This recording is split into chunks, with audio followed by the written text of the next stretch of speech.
Hola, ¿qué tal? Mi nombre es Sergio Grabowski, profesor de la licenciatura en Ciencias de la Comunicación en la Universidad Nacional de Salta, docente de nivel secundario también, actualmente vicedirector de un colegio secundario, un preuniversitario también dependiente de la UNSA, el querido Instituto de Educación Media, doctor Arturo Oñatibia.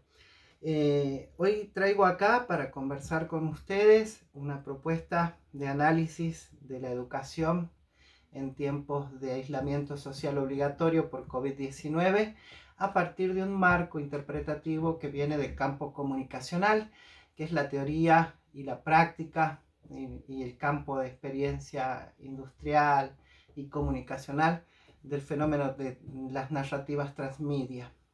Sobre eso vamos a hablar, sobre eso vamos a conversar hoy, y la propuesta surge justamente recuperando una larga tradición de conversación, de diálogo, de tensión entre el campo comunicacional y el campo educativo. ¿A qué me refiero con esta larga tradición? A que la escuela como sistema de educación formal, obligatorio, que por mucho tiempo fue solamente educación primaria, luego con la última ley de educación se vuelve obligatorio a nivel secundario. Esta institución escolar estuvo pensada para la formación de ciudadanos, estuvo pensada para la transmisión del conocimiento científico, y desde ese lugar, desde ese rol específico, con construcción de edificios y con instituciones que tienen lugar y espacio y tiempo de trabajo, eh, se miró siempre a los medios desde distintos lugares y posicionamientos. Al mismo tiempo, los medios siempre se han referido a la escuela, al mundo escolar, también desde algún lugar de crítica, de broma, de difusión de situaciones problemáticas, de difusión de situaciones de problemas de autoridad pedagógica, o cuando hay alguna situación de indisciplina, en fin, esa relación de diálogo siempre ha estado marcada por una tensión. Desde este marco y empezando a desarrollar un poco este planteo, quiero comentar lo siguiente. Algo ha pasado en el campo comunicacional a partir de Internet 2.0, la Internet con participación de los usuarios. Algo ha pasado con la comunicación a partir de la digitalización. Esto que está pasando, que nos ocurre, que nos atraviesa en el siglo XXI, el fenómeno de la digitalización, Sarzana y Pierrot marcan que este fenómeno originalmente inicia en la música, en la industria de la música, donde el vinilo fue reemplazado por cassette, donde el cassette fue reemplazado luego por formatos y plataformas de música online. Hoy en día hablar de cassette resulta una cosa impensada. No así del vinilo, porque también sabemos que hay una reutilización, una nueva aparición del disco de vinilo.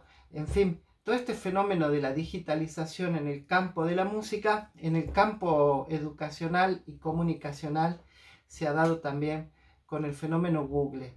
Es decir, la digitalización rápidamente, como dicen Sarzana y Pierrot, dejó de ser simplemente la copia del texto para pasar a ser otro fenómeno más complejo. El acceso al texto oserizado, al texto digitalizado, permite su transformación, permite su expansión, permite que la autoría se distribuya en usuarios y permite la reutilización. Esto afectó profundamente el campo comunicacional, como ya vengo repitiendo, y también el campo educacional. Desde esta tradición entonces de diálogo entre comunicación y educación, pero considerando este fenómeno revolucionario de la digitalización y de la red de redes que ha cambiado todo el ecosistema de medios actuales, vamos a pensar lo que nos está ocurriendo en educación y en contexto de aislamiento social obligatorio por COVID-19. Para empezar, nos detengamos por un momento en la escuela. Si nosotros pensamos la escuela pública y obligatoria, tenemos que recurrir a su función social. Ya dijimos recién que por mucho tiempo la escuela fue la institución autorizada a transmitir conocimiento socialmente válido. También dijimos que por mucho tiempo la escuela fue la encargada de la formación de ciudadanos. Los roles de la escuela, el docente que enseña, los estudiantes que reproducen contenido o que con mayor o menor grado de participación construyen aprendizaje, es un fenómeno que fuertemente se ha marcado en un espacio, en un lugar físico, en un tiempo. La organización de la escuela tiene una larga tradición, está formada por aulas, por recreos, por interacciones discursivas, por formatos discursivos muy potentes, pero que siempre han sido pensados desde la presencialidad. Esto no deja de lado las distintas posiciones teóricas en relación al aprendizaje y a la enseñanza. Esto no desconoce, esta afirmación general sobre la escuela no desconoce que hay prácticas de enseñanza diversas de acuerdo a proyectos institucionales que consideran que tienen una concepción del aprendizaje más o menos interactivo. También de situaciones de acceso tecnológicos. La diversidad de situaciones es muy amplia. Tenemos escuelas muy tecnologizadas en donde se implementó la enseñanza de informática y en donde hay recursos y conectividad.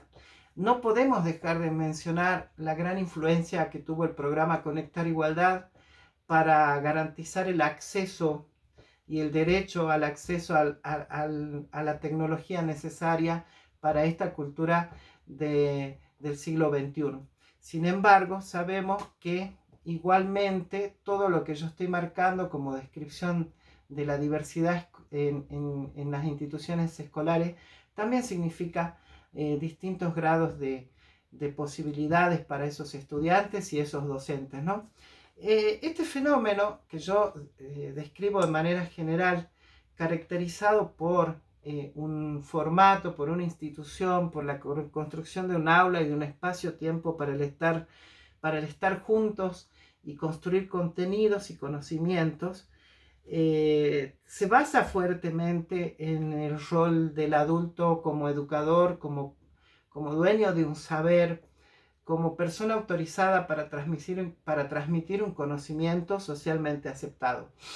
Y un grupo de estudiantes que debe dar cuenta de ese aprendizaje que sus docentes, intentan construir con ellos o transmiten en las aulas, ¿no?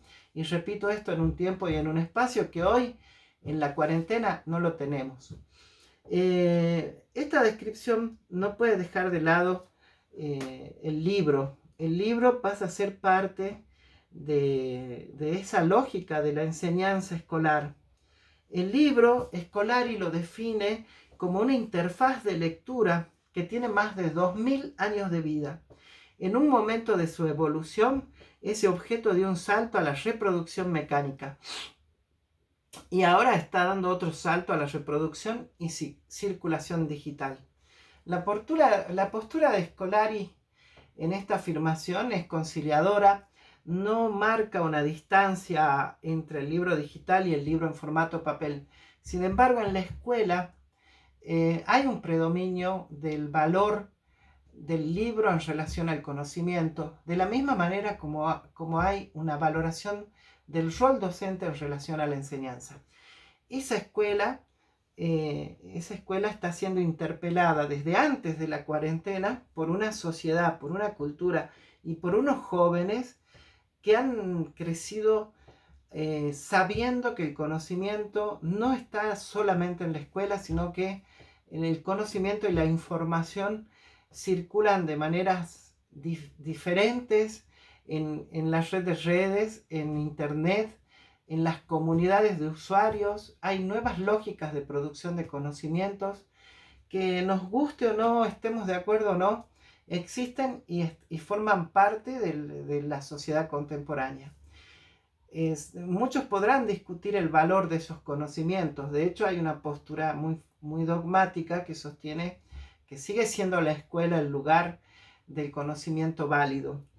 Pero, repito, es innegable que por lo menos la transmisión y la circulación del conocimiento ha dejado de estar exclusivamente en el libro papel, exclusivamente en la escuela como institución.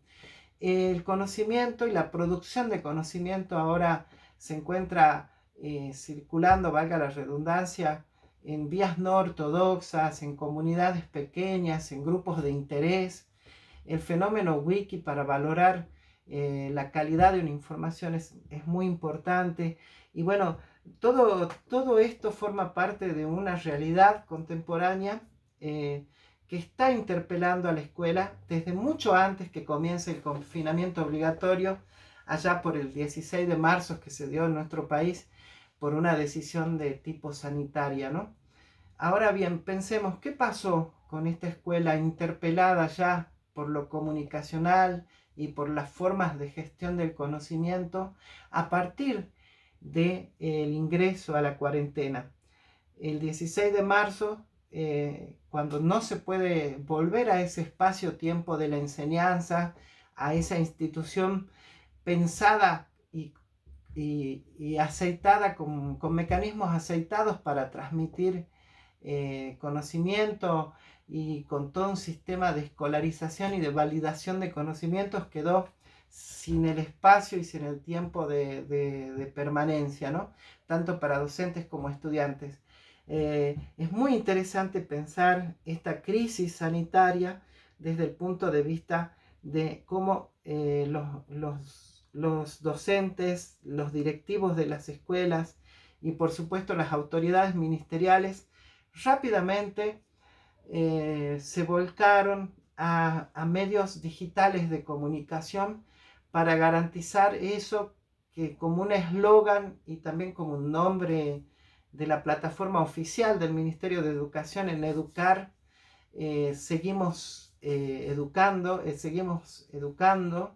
ese eslogan, seguimos enseñando a pesar de la pandemia, sería cómo ha recurrido de manera, a mi juicio, inteligente, rápida y ágil a canales televisivos públicos, a producción preexistente con el plan de lectura, por ejemplo, y se han generado contenidos nuevos para pensar la educación en tiempo de aislamiento social.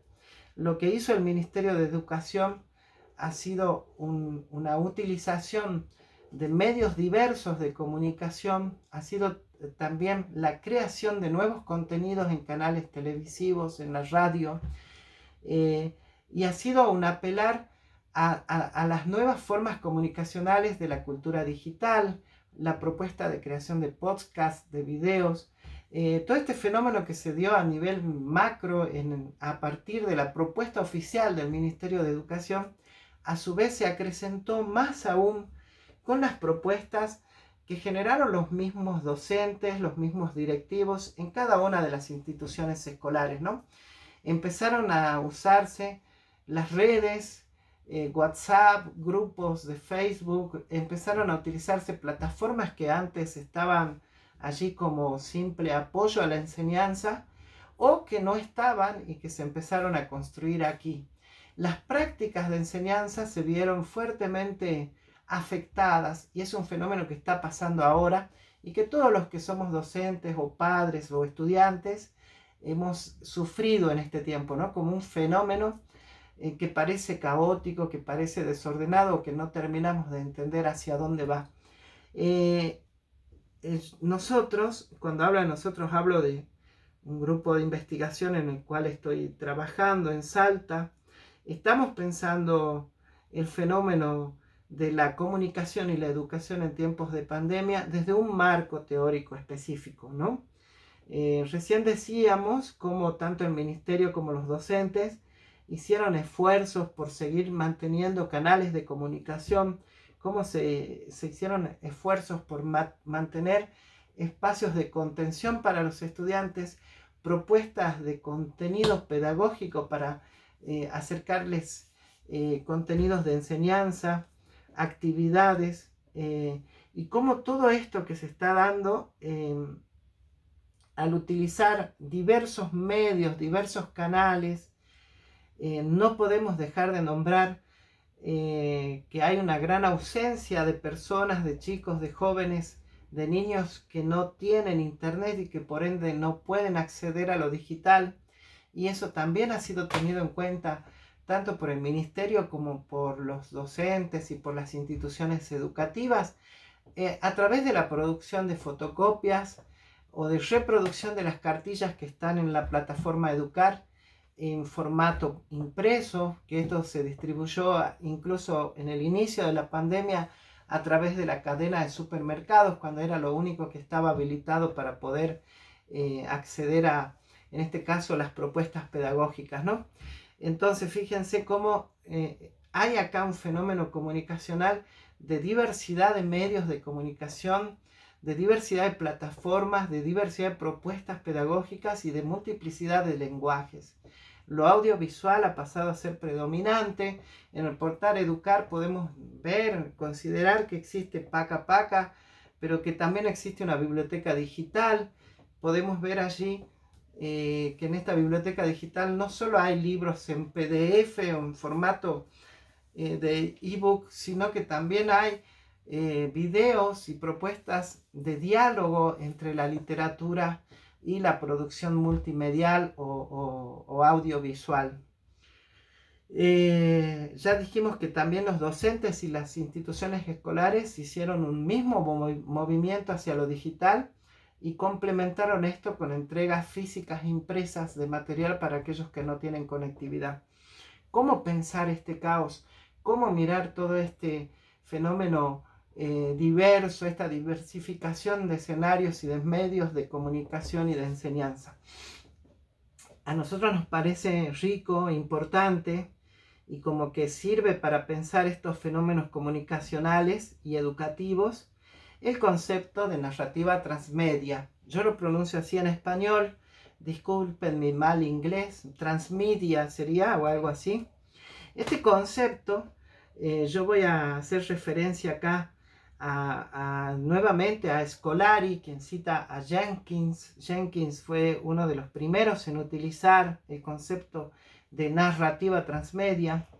Entonces, este concepto puede servir para pensar lo que está pasando en la escuela hoy. Scolari afirma que estamos en una nueva era de convergencia de medios, que vuelve inevitable el flujo de contenidos a través de múltiples canales. Díganme si no es lo que está pasando ahora en el campo educacional. Convergencia de medios, ¿no? La radio, la televisión, el podcast creado específicamente para el canal de YouTube que hizo una maestra de nivel inicial para comunicarse con los alumnos, la clase por Zoom que está dando un profe de matemática, múltiples canales, ¿no? La cartilla impresa, el material reproducido en papel para los chicos que no tienen conectividad. Dice acá Scolari, los niños que han crecido consumiendo y disfrutando Pokémon a través de varios medios, se espera la misma experiencia de el ala oeste de la Casa Blanca a medida que se hagan mayores. Pokémon se despliega a través de juegos, programas de televisión, películas, libros, y ningún medio se privilegia sobre el otro. Acá lo está citando a Jenkins, como decía, ¿no? Esto que en la comunicación, en el mundo de los medios y en el mundo de la comunicación digital del siglo XXI está pasando, de alguna manera entró en la escuela y se aceleró en esta etapa de cuarentena, ¿no? El libro en formato papel, hasta podríamos decir que por razones sanitarias va a quedar guardado allí un tiempo, ¿no? Va a tener que ser sanitizado. Entonces las bibliotecas están migrando hacia lo digital. El libro ha sido siempre central en la escuela, no así en los medios. El papel ha dejado de tener centralidad. Entonces esta convergencia de medios en donde subsiste el vinilo con Spotify o Spotify como se escribe, y el libro en papel junto con la versión digital, pero también con las propuestas audiovisuales que tenemos allí y con la radio y con las producciones específicas que se hacen y que circulan en las redes. Tenemos allí todo un abanico de posibilidades que se han vuelto realidad en la comunicación durante la cuarentena, durante el aislamiento social obligatorio. ¿Cómo entender todo esto si no desde esta propuesta, ¿no? O qué mejor que este concepto de narrativa transmedia para pensar lo que está pasando con esa narrativa que construye la escuela, porque la escuela enseña contenido científico, pero siempre se apela a la divulgación, al contacto con el estudiante a través de una clase expositiva, a través de una lectura, a través de un disparador. Ahora ese disparador se ha diversificado, ese disparador para empezar un tema o para poder desarrollar un contenido ha dejado de ser la propuesta que el docente llevaba y ha pasado a ser por allí la misma realidad que nos está tocando vivir, ¿no?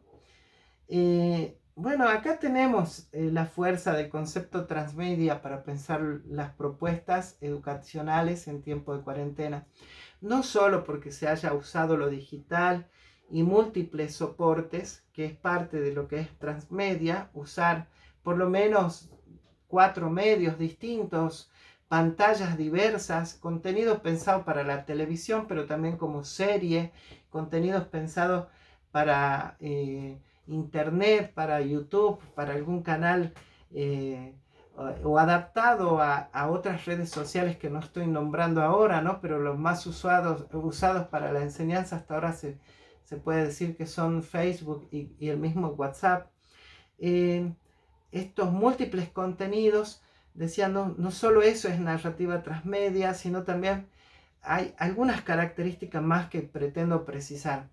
En transmedia, cada medio hace lo que mejor sabe hacer, es decir, la televisión, el cine, el videojuego, el libro en formato papel, el ebook, el juego en red, y también las propuestas que vienen no desde la industria, sino que son producciones de los usuarios.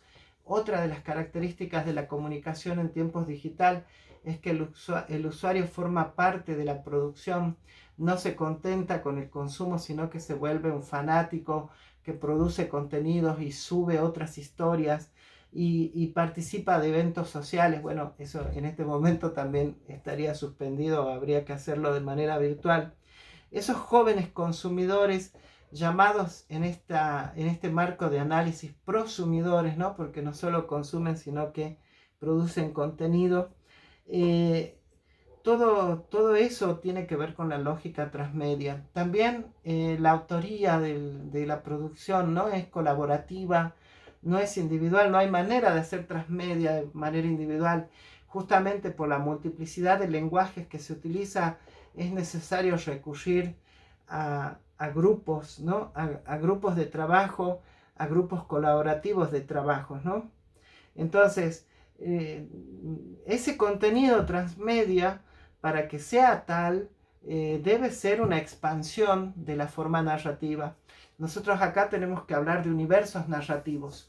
Un universo narrativo en una lógica transmedia surge en algún medio particular, pero se expande en los otros, se expande desde la película al videojuego, a la serie televisiva, al webpisodio, al libro, a la página fandom de memes que se ha construido, y la serie no contiene lo mismo que la película. Piensen por ejemplo en Matrix, piensen en Miraculous Ladybug, que tiene un canal oficial para los episodios en YouTube.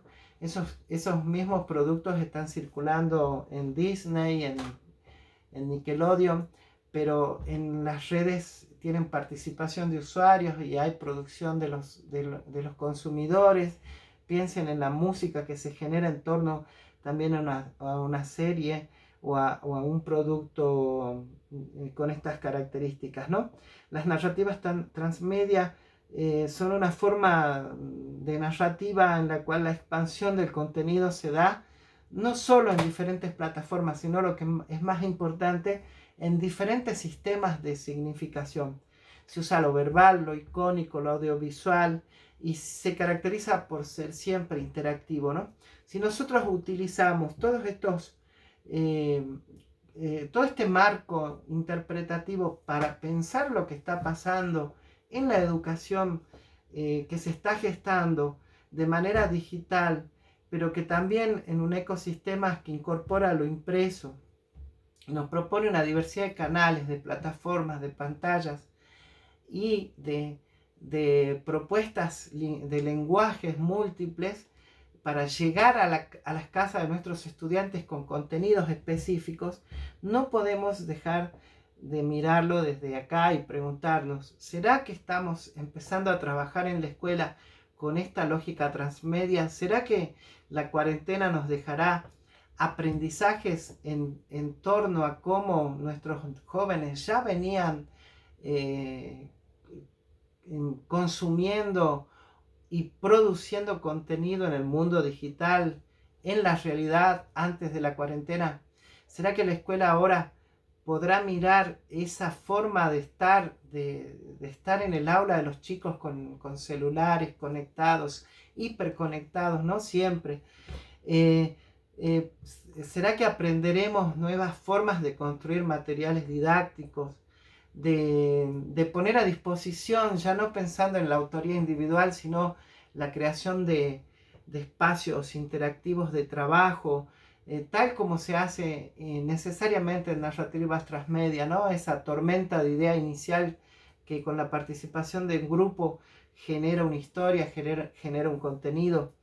Que cada medio haga lo que mejor sabe hacer. ¿Será posible que también al lado del libro en la escuela lo audiovisual empieza a ser pensado no solo como un disparador o como un inicio de clase, sino como un canal que hace algo distinto al libro?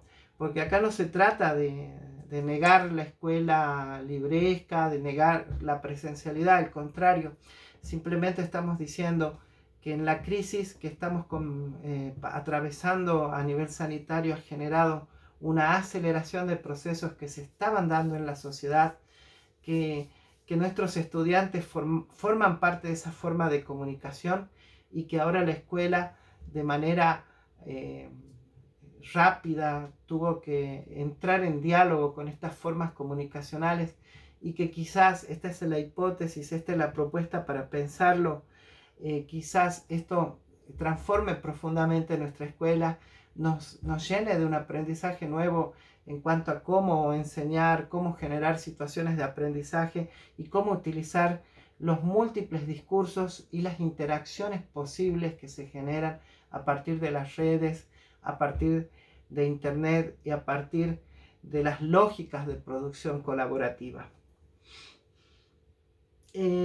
Para cerrar, el concepto de mundos narrativos me parece potente, está vinculado con los mundos posibles de Brunner, es decir, que lo que está pasando en el campo comunicacional no es solo un fenómeno industrial, o por lo menos para nosotros no tiene valor pensarlo simplemente como propuesta de industrias para vender o mercantilizar más un producto comercial, sino que nos parece potente porque por lo menos interpela la manera de concebir la construcción de conocimientos. La construcción de conocimientos en red, con una inteligencia colectiva, con la posibilidad de que cada persona utilice diversos canales o medios o plataformas para llegar al contenido. También esta cosa de que hay que decirle que el contenido no es único, sino que es diverso, que cada medio propone un contenido diferente, que se complementan o que se enriquecen mutuamente, pero que son independientes, y que todo esto que está entrando en contacto con la escuela de manera acelerada por la pandemia y el aislamiento social, merece ser pensados por lo menos como una oportunidad para modificar prácticas, para mejorar prácticas de enseñanza-aprendizaje. Una invitación a seguir estudiando, a profundizar, no se trata, repito, solo de una cuestión de una mercancía intertextual, como hay una línea que estudia transmedia desde ahí con David Marshall. No se trata de pensarlo solamente desde el campo de la industria, sino que cuando lo llevamos al campo educacional, lo estamos pensando como lenguajes, como diversidad de lenguajes, como formas de expandir el contenido de enseñanza y enriquecer los medios que vamos a utilizar para seguir enseñando, para seguir comunicando a nuestros estudiantes. Todo esto como desafío también para pensar en el nivel de lectura o de literacidad crítica que tenemos que dar a nuestros estudiantes. También en la pandemia, también en la cuarentena, ha sido muy fuerte el efecto de las noticias falsas en Internet. Y hemos visto cómo un ciudadano necesita contar con herramientas de lectura crítica para poder saber discernir qué conocimiento tiene fundamento, cuáles son fuentes válidas de información, a qué creer, por dónde ir, reconocer intencionalidades en el que me habla, en el que escribe una noticia o en el que publica algo en las redes, ¿no? Todo estos fenómenos lleva a insistir en el fuerte rol y la importancia que debe tener la escuela de la pospandemia, una escuela con presencialidad. De ninguna manera estamos pensando que haya que migrar a lo virtual o a lo digital en términos absolutos, sino que simplemente esta etapa ha generado situaciones que esperamos o que creemos que se van a volcar de manera positiva en esa nueva presencialidad posterior a la pandemia, ¿no? En donde el estudiante va a tener que tener otro lugar, va a tener que posicionarse también en un lugar más activo y de producción de conocimientos, y en donde vamos a repensar esa relación pedagógica que se da en el aula cuando estamos cara a cara, un grupo conformado por adultos y jóvenes con intenciones de construir conocimiento, de aprender, de vivir la escuela y de fortalecer lo que es la enseñanza y lo que es el aprendizaje, ¿no? El desafío es mirar lo que nos está pasando ahora y, y tomar lo mejor, tomar lo que nos quede como mejor de esta experiencia que ha sido muy fuerte y que sigue siendo muy fuerte para todos y todas. Una invitación también para cerrar definitivamente a volver sobre los productos más medias comerciales, porque no solamente como algo que se pueda consumir, sino como algo que se pueda pensar. Y la invitación a probar de Transmedia, no hay tanto que hablar, hay que hacer. Eh, Escolari tiene su página web con múltiples propuestas de trabajos online, multimedia o transmedia más específicamente, y, y sería interesante pensar también en construcciones transmedia que podemos hacer en cada institución educativa. Muchas gracias por la escucha, espero haber podido transmitir alguna idea útil para seguir pensando la escuela que se viene, la escuela que todos tenemos que construir, ese gran desafío de seguir enseñando después de esta crisis que nos ha tocado atravesar. Muchas gracias.